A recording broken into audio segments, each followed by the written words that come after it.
Pagpasok sa quarterfinals ng Rain or Shine, nasa isipan ni Coach Yeng Guiao, pero para sa kanya, kailangan pa nila ng 2 panalo para makasiguro. Alam naman ni Coach L.A. Tenorio na maghahanda ng mabuti si Coach Team matapos ang pagkatalo sa huling laban, dahilan para sabihin nito na maghahanda sila sa bakbakang Manila Clasico.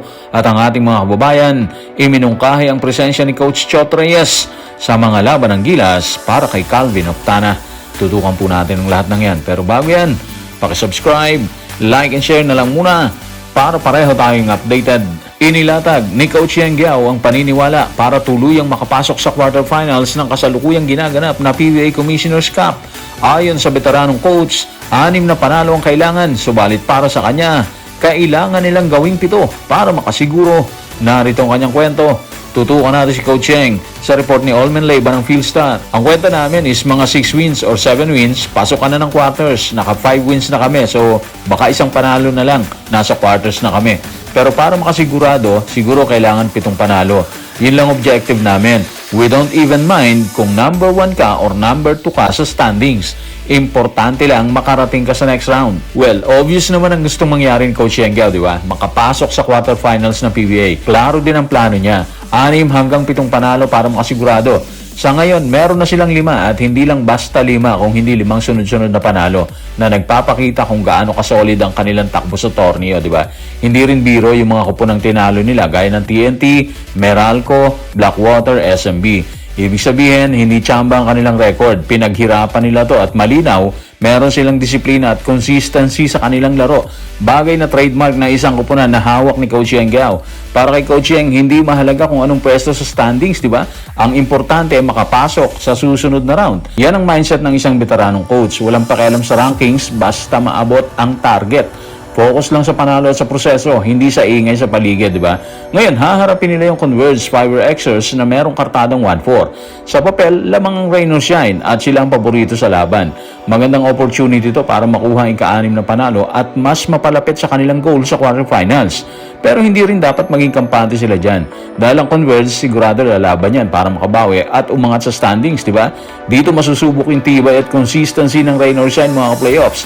Kung may pagpapatuloy ba nila ang kanilang momentum o kung matitisod sila or matitisod sila sa isang kupunang desperado sa panalo. Kung desidido si Coach Yeng na pasukan ng quarterfinals para sa pangarap na kampyonato, inamin naman ni Coach L.A. Tenorio na handa sila sa bakbakan laban sa Barangay Ginebra. Diin niya, hindi lamang umano dahil ito sa sagupaan bilang Manila Clasico, kundi dahil nasa mababang antas sila sa kasalukuyan. Narito ang kanyang kwento. Tutukan natin si Coach L.A. sa report ni Richard D. ng The Manila Times. Maghahanda kami hindi dahil Ginebra to at Manila Clasico, kundi dahil kailangan namin maganda dahil nasa ibaba pa kami ng standings. Alam kong magiging handa ang Ginebra matapos ang masamang pagkatalo nila sa huling laban. Kilala ko si Coach Team. Sisiguraduhin niyang handa ang kanyang kupunan pagpasok ng laro sa Biyernes. Well, may lalim naman yung pahayag ni Coach L.A. Tenorio. Hindi lang ito tungkol sa hype ng Manila Clasico, kung hindi, tungkol sa sitwasyon ng kanilang kupunan. Para sa kanya, ang paghahanda ay hindi dahil kalaban ng Barangay Ginebra, kung hindi dahil kailangan nila itong gawin para makabangon mula sa ilalim ng record, di ba? Pinapakita lang nito mga playoffs na mas nangingibabaw ngayon ang urgency kumpara sa rivalry. Ang Manila Clasico na banggaan ng Barangay Ginebra at Magnolia Hotshots, matagal nang isa sa pinakamainit na rivalries dito sa PBA yan. Hindi lang ito simpleng laro mga playoffs, may kasamang pride, kasaysayan at emosyon mula sa parehong kampo. Sa bawat pagharap nila, laging may bigat ang laban dahil parehong ayaw magpatalo yung dalawa na yan. Ano man ang kanilang estado sa standings, ganun sila dyan. Pero sa pagkakataong ito mga playoffs, mas may dagdag na pressure sa Magnolia na kasalukuyang may kartadang 2-3. Medyo delikado ang kanilang sitwasyon dahil kapag nadagdagan pa yung talo, lalo silang mahihirapan makasabay sa playoff race. Kaya malinaw na hindi lang ito tungkol sa rivalry. Laban ito para sa survival at pag-angat sa standings. Samantala, ang Ginebra, meron silang 2-2 record. Sigurado hindi papayag na matalo ulit yan. Lalo na't galing sila sa masamang pagkatalo sa kanilang huling laro, di ba? Tulad ng sinabi ni Coach L.A. Tenorio, kilala niya si Coach Team. Isang coach na marunong mag-adjust at siguradong ihahanda ang kanyang kupunan para makabawi. So, ibig sabihin, aasahan ang mas agresibo at mas organisadong Ginebra sa darating na laban. Sa huli, ang laban ng mga playoffs ay hindi lang tungkol sa pangalan ng Manila Clasico, kundi tungkol sa kung sino ang mas handa at mas gutom sa panalo. Magnolia na kailangang makabangon laban sa Ginebra na gusto makabawi.